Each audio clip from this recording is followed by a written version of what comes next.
Hello, this is Brian, and I am doing the revision of my presentation. I'm trying to change some things. My project has to do with ant neurons and understanding the way that the ant brain works. My motivation here has to do with my own interest in neuroscience and entomology, a kind of interconnection between those, and in the hopes that I can understand how the brain works in general. And the reason I chose ants when there are other animals that you could study is I like the communal nature of understanding them. The background, so they're social insects display complex behaviors, and they're often influenced by factors such as age, caste, and social experience. One such behavior is colony recognition, and that's crucial for defending resources and reproductive relatives against rivals.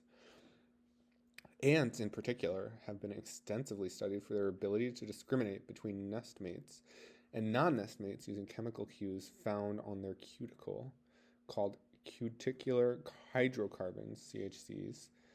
And these CHCs form colony-specific odor profiles. So this image that you see here is the image that I used in a previous week to show the kind of general aspect of the way that the ants would respond in the research paper that I was reading.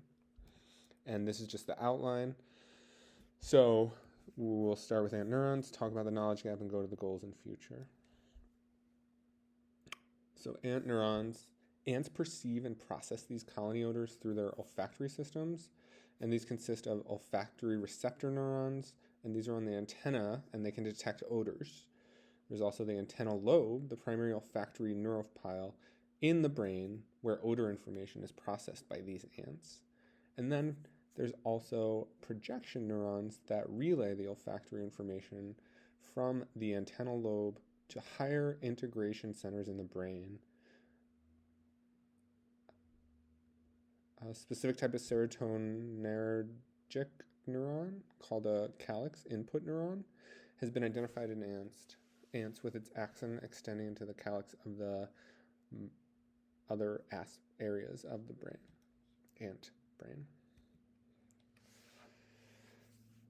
For the knowledge gap, or where I'd like to take this project, while behavioral studies have shown that ants can effectively discriminate between nestmates and non-nestmate odors, the neuronal mechanisms underlying this ability remain poorly understood.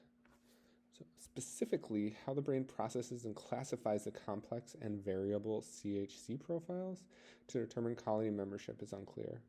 Additionally, there's a lack of understanding of the role of specific neurons in modulating olfactory processing and behavior.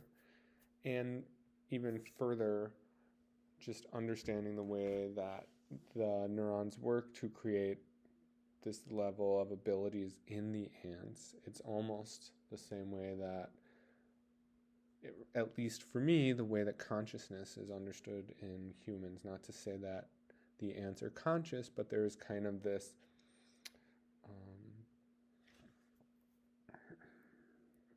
emergent property of consciousness in people, and in the same way there's an emergent property of colony within these ants.